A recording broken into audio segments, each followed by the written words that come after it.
Hi guys, this is Arjun. This is my day 16 blog. ನಾನು ಇವತ್ತು ನಿಮಗೆಲ್ಲ ಏನು ಹೇಳೋದಕ್ಕೆ ಇಷ್ಟಪಡ್ತೀನಿ ಅಂದರೆ, ಇಲ್ಲೇ ನಿಮಗೆ ನಾನು ಹಿಂದೆ ಕಾಣಿಸ್ತಿದೆಯಲ್ಲ, ಈ ಮರದು ಒಳಗಡೆ ಒಂದು ಕಾಡು ಪಾರಿವಾಳ ಮರಿ ಹಾಕಿತ್ತು. ಆ ದಿನ ಬಂದು ಮೊಟ್ಟೆ ಕಾವು ಕೊಡ್ತಿತ್ತು. ಪಾಪ ಆ ಮರಿ ಹಾಕಿದ್ದಿದ್ದು ಪಾರಿವಾಳದ ಮೊಟ್ಟೆನೂ ಕಾಗೆ ಎತ್ಕೊಂಡು ಹೋಯ್ತೆ. ನನಗಂತೂ ಇದು ನೋಡಿ ತುಂಬ ಬೇಜಾರಾಗೋಯ್ತು ಗಾಯ್ಸ್. ಬನ್ನಿ ಹೆಂಗಿತ್ತು ಅಂತ ತೋರಿಸ್ತೀನಿ ನಿಮಗೇನೆ.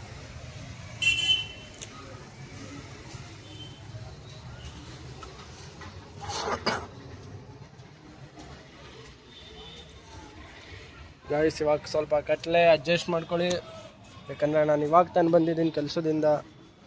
ಸೊ ಗಾಯ್ಸ್, ಕಾಣಿಸ್ತಿದೆಯಲ್ಲ ಇಲ್ಲೇ ಅದು ಮೊಟ್ಟೆ ಹಾಕಿದ್ದು ನೋಡಿ. ಏನೂ ಇಲ್ಲ ಈಗ. ಪಾಪ ಆ ಕಾಡು ಪಾರಿವಾಳಕ್ಕೆ ಎಷ್ಟು ಬೇಜಾರಾಗಿರ್ತಿದ್ದು.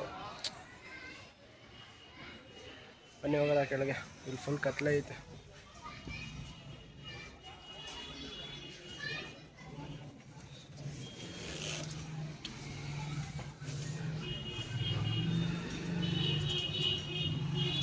ನಾನೀಗ ಕೆಳಗೆ ಬಂದೆ, ಬನ್ನಿ.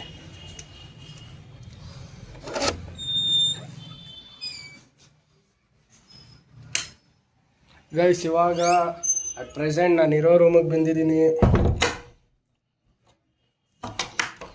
ನೀವು ನೋಡ್ಬೋದು ಎಷ್ಟು ಕ್ಲೀನ್ ಆಗೈತೆ ನೋಡಿ ಇವತ್ತು ಮನೆ. ಯಾಕಂದರೆ ಇನ್ನೊಂದು ವಾರ ಇಲ್ಲ ಇನ್ನೊಂದು 15 ದಿನದಲ್ಲಿ ನನ್ನ ತಮ್ಮ ಮತ್ತು ನಮ್ಮಪ್ಪ ಇಬ್ಬರು ಶಬರಿಮಲೆಗೆ ಹೋಗ್ತವ್ರೆ. ಹಾಗಾಗಿ ನಮ್ಮಮ್ಮ ಎಲ್ಲ ಕ್ಲೀನ್ ಮಡಗೈತೆ ಮನೇನ. ನಾವು ಅದಕ್ಕೆ ಮಾಂಸ ತಿನ್ನೋದು ಬಿಟ್ಬಿಟ್ಟಿದ್ದೀನಿ. ನೋಡಿ ನೀವೇ ಎಷ್ಟು ಕ್ಲೀನಾಗೈತೆ ಅಂತ. ಕಾಣಿಸ್ತಿಲ್ಲ ಗೈಸ್? ನನಗಂತೂ ಈ ವರ್ಷ ಶಬರಿಮಲೆಗೆ ಹೋಗೋ ಅದೃಷ್ಟ ಇಲ್ಲ. ಯಾಕಂದರೆ ಈಗ ನನ್ನ ಡಿಗ್ರಿ ಸೆಕೆಂಡ್ ಸೆಮ್ ಎಕ್ಸಾಮ್ ಬರ್ತಿದೆ. ಹಾಗಾಗಿ ನಾನು ಎಕ್ಸಾಮ್ ಪ್ರಿಪ್ರೇಷನ್ ಮಾಡ್ಕೋಬೇಕು, ಓದಬೇಕು. ಹಾಗಾಗಿ ನಾನು ಹೋಗೋಕ್ಕಾಗ್ತಿಲ್ಲ. ಈ ವರ್ಷ ಮಾತ್ರ ಅಲ್ಲ, ನಾನು ನೆಕ್ಸ್ಟ್ ವರ್ಷನೂ ಹೋಗೋಕ್ಕಾಗಲ್ಲ, ಅದ್ರ ನೆಕ್ಸ್ಟ್ ವರ್ಷನೂ ಹೋಗೋಕ್ಕಾಗಲ್ಲ. ಡಿಗ್ರಿ ಮುಗಿಬೇಕು. ಡಿಗ್ರಿ ಮುಗಿದ ಮೇಲೇ ನಾನು ಹೋಗೋಕ್ಕಾಗೋದು. ಬನ್ನಿ.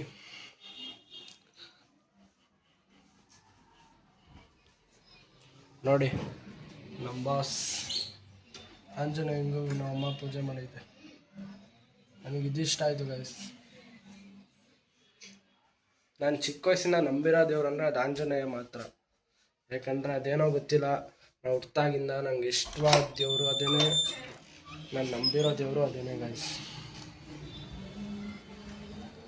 ನಿಮ್ಗೆ ಕಾಣಿಸ್ತಿದೆಯಲ್ಲ, ಇದು ನಮ್ಮ ಅಪ್ಪ ತಂದಿದ್ದು.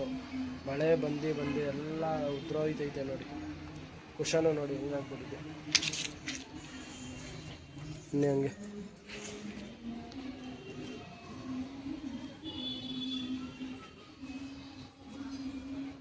ಪಾಪ ಪಾರಿವಾಳ ದಿನ ಬಂದು ಇಲ್ಲಿ ಮೊಟ್ಟೆ ಕಾವು ಕೊಡ್ತಿತ್ತು. ಕಾಗೆ ಬಂದು ಪಾಪ ಅದನ್ನೇ ಎತ್ಕೊಂಡು ಹೋಗುತ್ತೆ. ನೋಡಿ ನಮ್ಮ ಡ್ಯೂಕ್ ಇಲ್ಲೇ ಅವನು. ಡ್ಯೂಕ್ ನೋಡಿ ಹೆಂಗೆ ನೋಡ್ತಾನೆ ಮಗ. ಅದನ್ನ ನೋಡಿ ಕಾಣಿಸ್ತಿಲ್ಲ ಗೈಸ್ ನಮ್ಮ ಡ್ಯೂಕ್. ಕಾಯಿ ಹೇಳು ಮಗನೇ. ಆಯ್ ಆಟಾಡೋದು ನೋಡಿದ್ರಲ್ಲ, ಅದು ಕಿರಾಣಿಯತ್ತು ಮನುಷ್ಯರಿಗಿಲ್ಲ. ಅದಕ್ಕೆ ನೀವು ಮನುಷ್ಯರಿಗೆ ಎಷ್ಟು ಮಾಡ್ರು ಅಷ್ಟೇ. ಯಾವತ್ತು ನಿಮ್ಮನ್ನ ಬಿಟ್ಟೋಯ್ತಾರೆ ಹೇಳೋಕ್ಕಾಗಲ್ಲ. ಮನುಷ್ಯಗೆ ಮಾಡೋ ಬದಲು ಈ ಥರ ಮೂಕ ಪ್ರಾಣಿಗಳಿಗೆ ಸಾಕಿ ಅದಕ್ಕೆ ಒಳ್ಳೊಳ್ಳೆ ಫುಡ್ಸ್ ಕೊಡಿ, ಅದನ್ನ ಚೆನ್ನಾಗಿ ನೋಡ್ಕೊಳ್ಳಿ. ಅದಿರೋಷ್ಟು ದಿನ ನಿಮಗೆ ಒಂದಿನ ನಮ್ಮ ಅಣ್ಣನ ಮನೆ ತೋರಿಸ್ತೀನಿ, ಅವ್ರು ಎಷ್ಟು ಪಾರಿವಾಳ ಸಾಕೋರೆ ಅಂತಲೂ ತೋರಿಸ್ತೀನಿ. ಇವತ್ತು ಒಂದು ಪಾರಿವಾಳದ್ದು ಇನ್ಸಿಡೆಂಟ್ ಹೇಳಿದ್ದೀನಿ ನಿಮಗೆ. ನಿಮ್ಗೇನು ಅನಿಸ್ತು? ಈ ವಿಡಿಯೋ ಇಷ್ಟ ಆದರೆ ಲೈಕ್ ಮಾಡಿ, ಕಮೆಂಟಲ್ಲಿ ನಿಮ್ಗೇನು ಒಪಿನಿಯನ್ ಐತೆ ಕಮೆಂಟ್ ಮಾಡಿ. ಸೊ ಗೈಸ್, ಈ ವಿಡಿಯೋನ ಇವತ್ತು ಇಲ್ಲಿಗೆ ಎಂಡ್ ಮಾಡ್ತಿದ್ದೀನಿ. ನಾಳೆ ಮತ್ತೊಂದು ವಿಡಿಯೋ ಜೊತೆ ನಿಮ್ಮನ್ನ ಸಿಗ್ತೀನಿ. I miss you guys. ಜೈ ಆಂಜನೇಯ.